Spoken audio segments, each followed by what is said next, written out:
Alright, let's get started. Inspector Camillus upstairs. So, our first step is to get up there. So I'll go up first and I'll wait for you.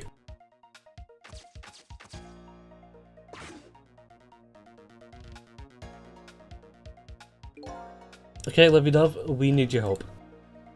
Carry this measuring device upstairs. It has Mr. Ghost in it, so don't drop it.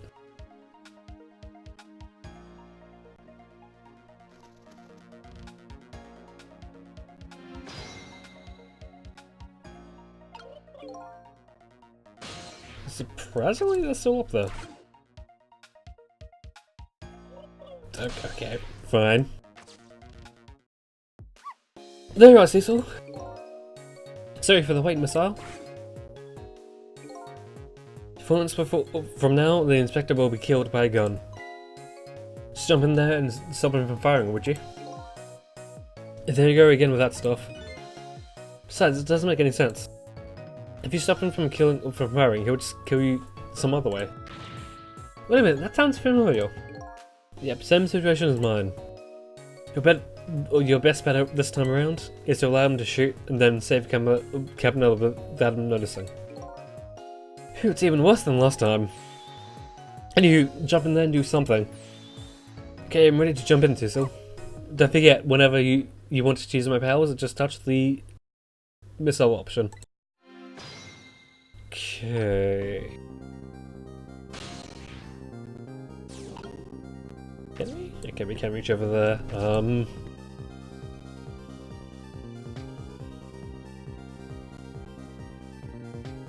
Okay, I know what we do with that. It's just a question of us getting to that point.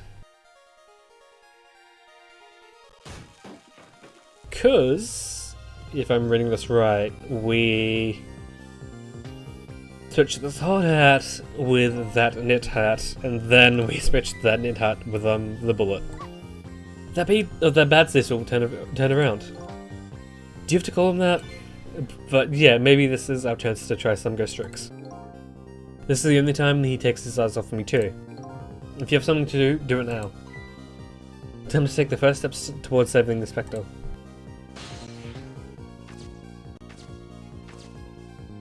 Yes, all we can do is rock this, so we have free space. Did you seriously notice that? Buddy, last time we were here, you didn't. Okay. Oh, I can finally read this. You've got grit, little pigeon. I better get up there before the little pigeon's strength gives out. Missile's waiting for me. I better hurry. And, okay, we've read this before.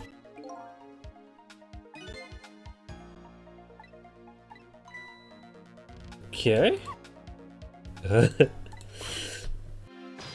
Kinda wish I didn't miss that, or skip over that because that was new information, but, or dialogue that summed up the previous information.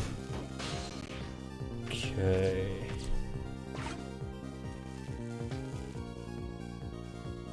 Turn around, buddy.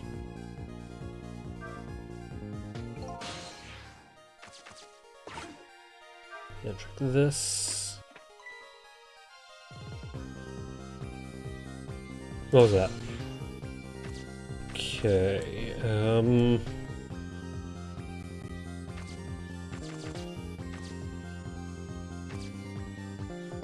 I think we want to move Missile over. Maybe.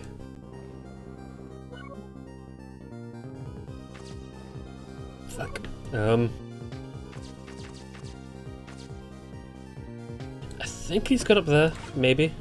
And we'll just move Cecil over there, and then hopefully we can get some over this.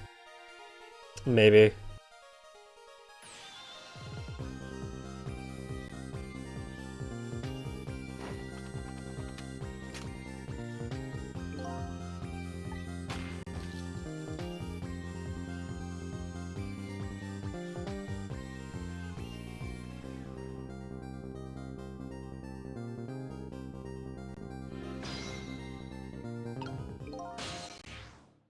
Okay. Yikes, I'm a little scared right now. Why didn't he die? Because he's already dead. He died 10 years ago. And you feel, well, he wouldn't die if I shot him? Then why did you go to all the trouble shooting him then? Or shooting him at all? Time's almost up. That's enough chit-chat. But now the situation has changed slightly. These last split seconds, our chance. And, okay. We did move the step ladder. We can jiggle this. And, get it back down onto that. Move, okay, so to say, just move these all out of the way. We move that up there. And then... Well, would you look at that? Run and look. I love knit hats, so warm and most of all, soft. You know, now that I'm looking at it, that hat has the same shape as the helmet you just knocked down. Huh, I thought so. And, we're gonna do anything about that? Like, just no.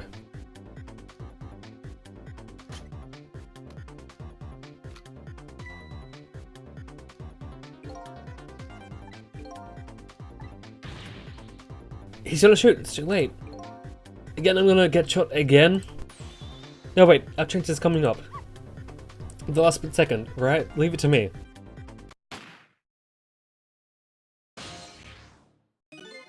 Would you look at that? The bullet is hanging in midair between the gun and the inspector's forehead. Now's our chance. I'm here in the bullet right now. Let's swap this little thing with something else. What? It's our only hope. There's gotta be something here with the same shape and direction as the bullet. I never saw a bullet before. It has such a cute little shape, doesn't it? I can check out the bullet's shape on the top screen. Okay, got it. Now I know what it's shaped like. And all that progress was to move the knit hat.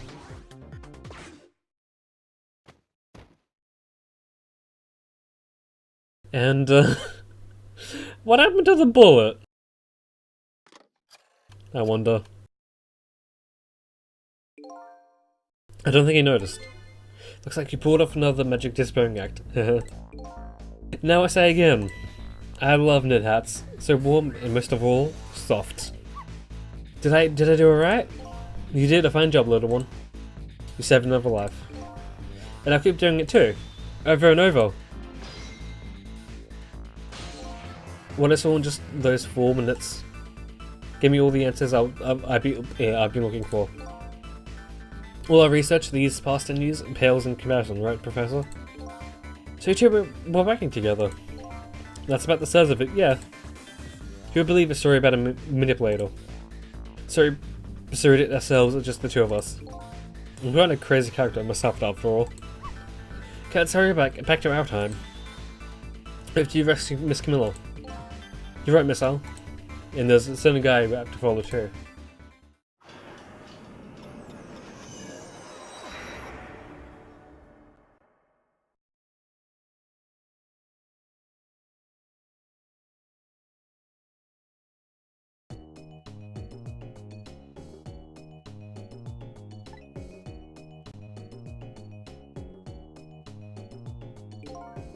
How are you feeling, you crazy character?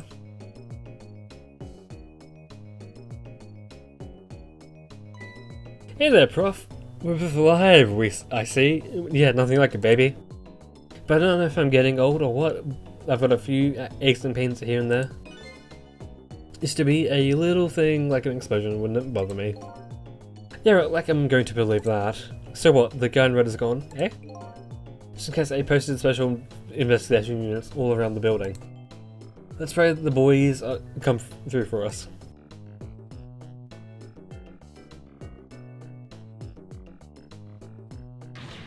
Damn it, you picked a bad time not to listen to me, you buddy of mine.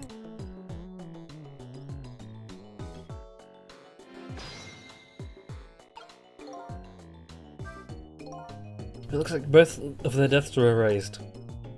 Unfortunately, in the case of the Inspector White, I can't call it a complete success.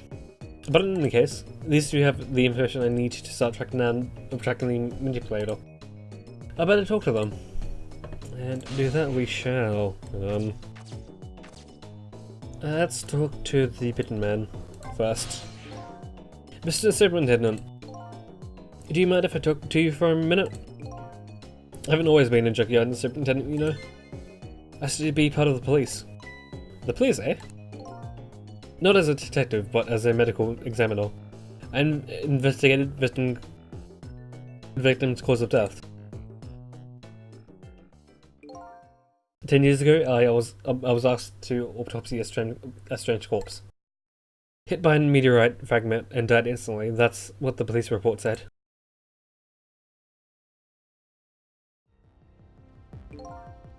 There were no signs of life. He was definitely dead. But I never failed an autopsy report. That's because the corpse suddenly vanished, leaving behind only one clue. An unusual corpse. I bet that's what I've been chasing all night. Could you tell me more? Yeah, sure. I have an interest in you recovering your memory and finding your true identity too. That's the only way I can describe it too. It wasn't an unusual corpse. He was dead, alright, no question about that. But there also wasn't a scratch on him. Not a scratch, but I thought he was hit by a meteorite fragment. I don't understand it any more than you do.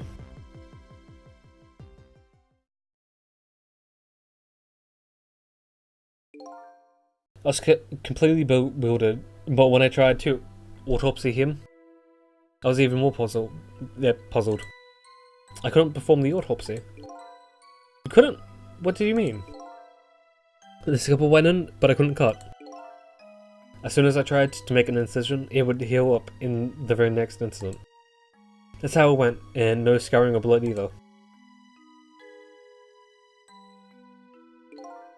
Never had the chance to solve the mystery. That's because of the corpse up and vanished on us. The morgue is well guarded, nobody could have stolen the body. But there's one way the corpse could have disappeared. What's that?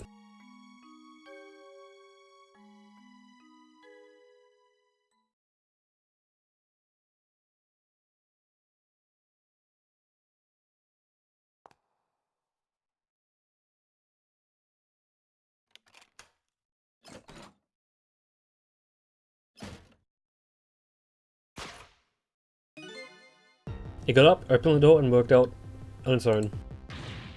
What? He was dead, but he wasn't dead.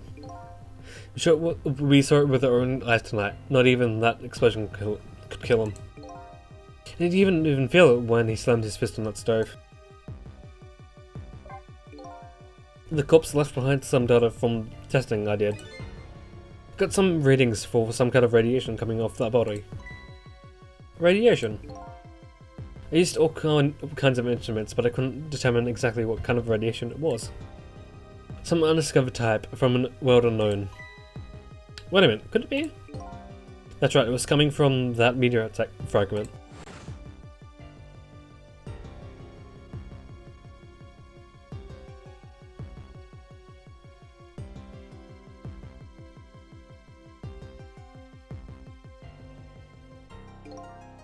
I went to the park and tested the spot where the meteorite fell. And just as expected, I detected radiation coming from that crater. It was the exact same pattern of radiation as that of the corpse. And at the time, I thought he was some kind of an immortal being. He would die only to come back to life. I wanted to research it all in depth, so I quit my job as a police medical examiner. Several years later, I came to learn the connection between my research and the manipulator case. Thanks to the arrival of this crazy character here. Oh, stop now, Professor. Do you want to see me blush? It was about a year ago, I would say.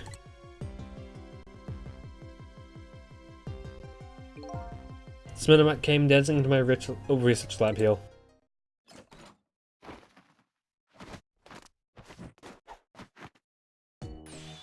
I heard there was an oddball he's researching Temnask. Is that you, baby?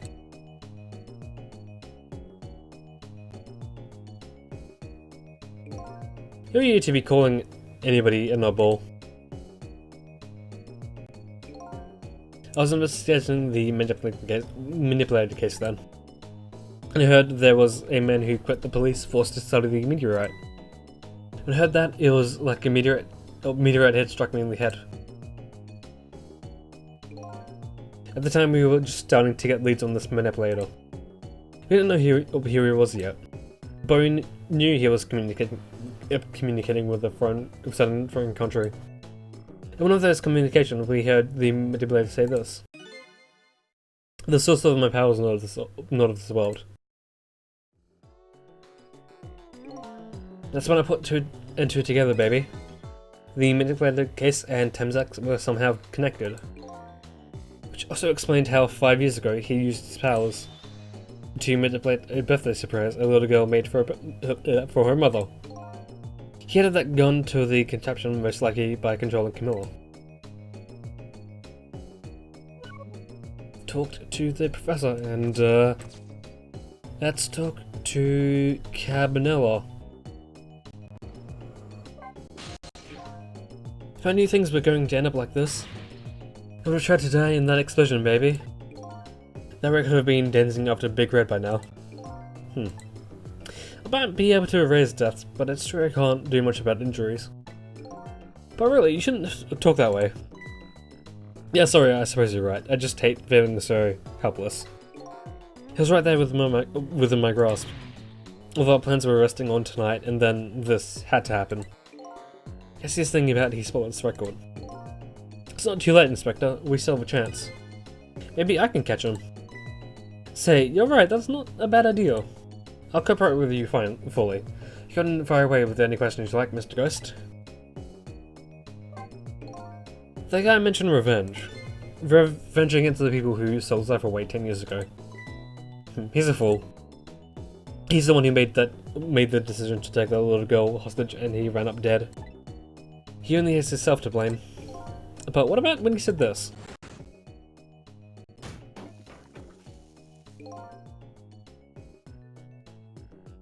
I was murdered by all of you.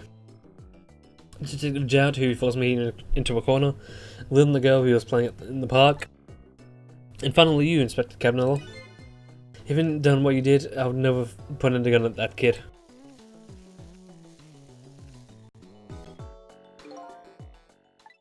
Yes, 10 years ago on that day, the Special Investigation Unit was working on some big case. We hauled in a young man, an important witness to our investigation. And then I did it. I made two very stupid mistakes.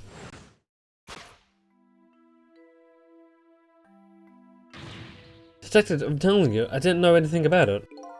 Fine, you're not under no obligation to talk, of course. But if you don't, the Special Investigation Unit can make the rest of your life a living hell.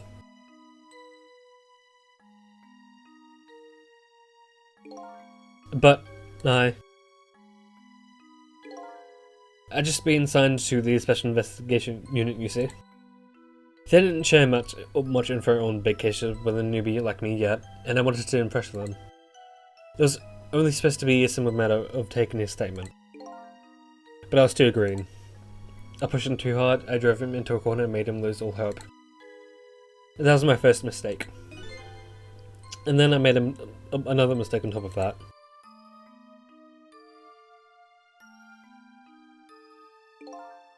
Cabanella, got a minute?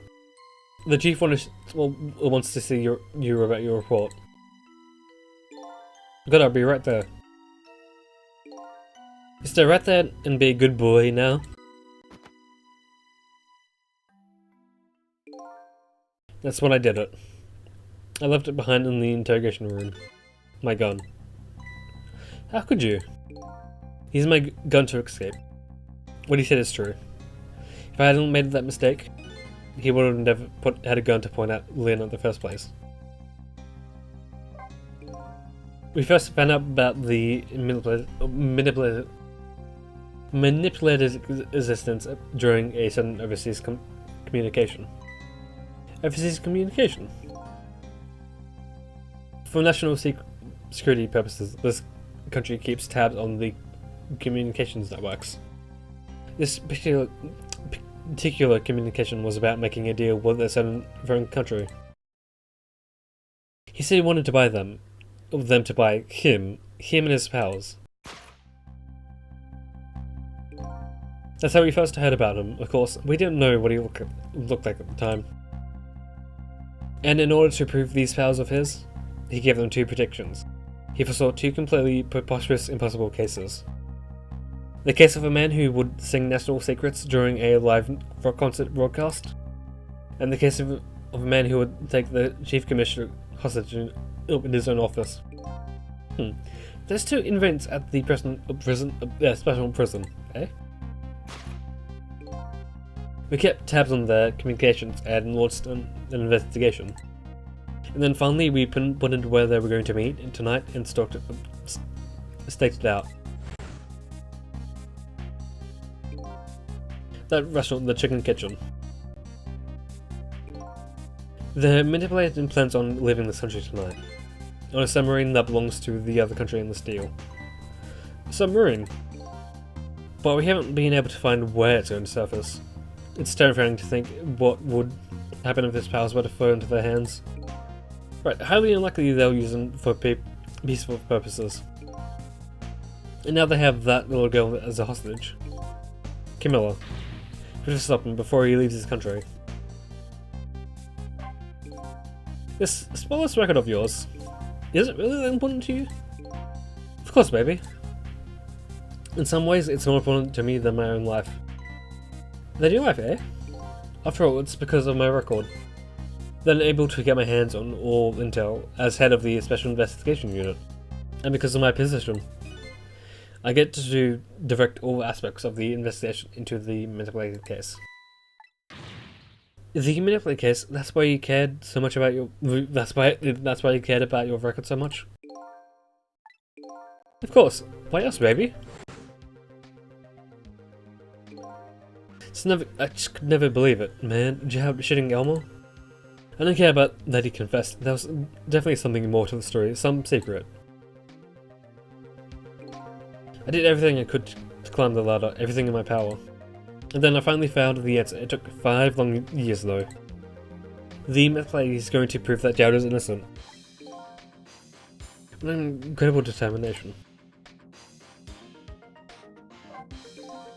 There's one thing I just don't understand. If you were so determined to help detect Jihad, why did you help him escape from prison? That's an easy one, baby. Escaping from prison is a crime. I wasn't about to help him commit a crime after spending 5 years trying to prove him innocent. And he himself asked to be executed, you know. As a man of the law, I had to make sure the execution was stopped legally. That's why I bought him before the Justice Minister too. I needed to buy as much time as I possibly could, baby. So that's it, eh? There's one little unfortunate result of all this. Len completely misunderstood your intentions. Hey, what's a little misunderstanding? My baby will come around. Give it time. There's some more important things to do with our time tonight.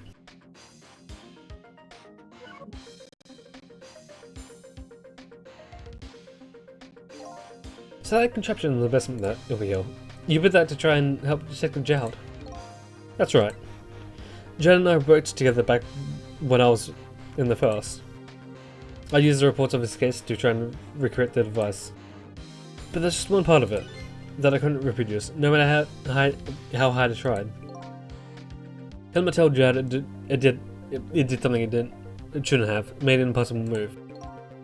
I did that part to the device I recreated. I put in a part that would allow Cupid to rotate, otherwise the gun wouldn't fire. So that must mean somebody manipulated Camilla's contraption. As a result, we proved to ourselves that the manipulator actually existed.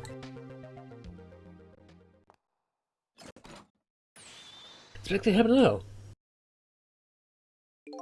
Hey, baby. Sorry about that phone call. I must have sounded like a real villain. How did you spoil your image of me? Of the cool cat inspector you always looked up to? Is it really the image she had of him?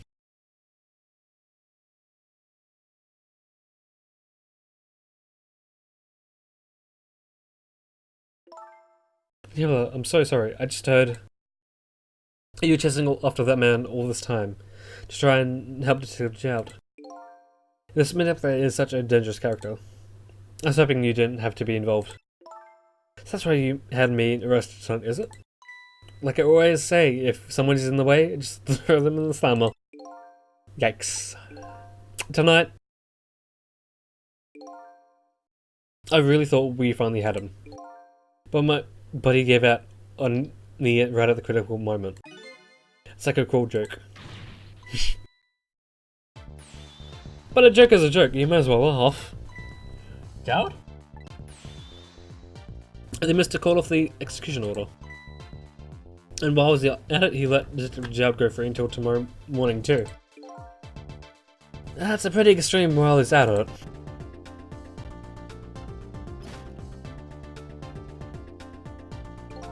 Sorry it took so long to get here. You can leave the rest the rest to me. There you go again, you've always been like that. You make everyone else run around and then you strip in the last second. Jout. 5 years ago, you left this coat with me just before you turned yourself in. I promised to give it back to you one day.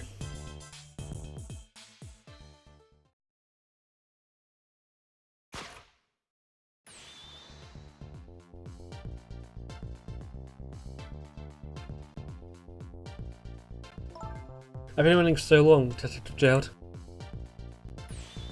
Waiting for this day to come. Thanks for not giving up on me, Len.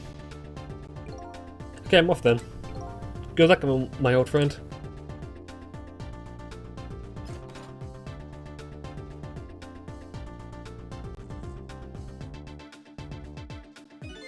This present you gave me, it's just what I needed. Thank you. Glad you like it.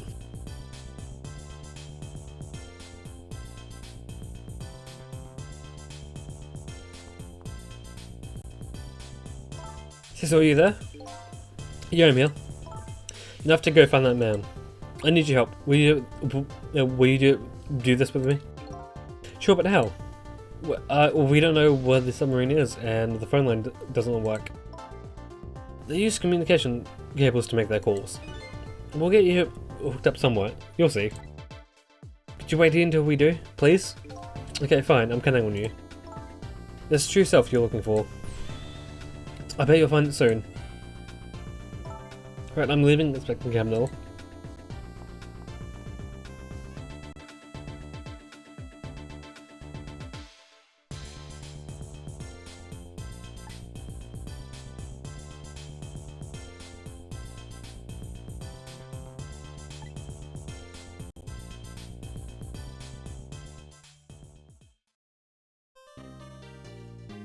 Okay, so next episode we'll go try and see if we can track down the man in red, as everybody has been referring to him. So until then, that is when I'll see you.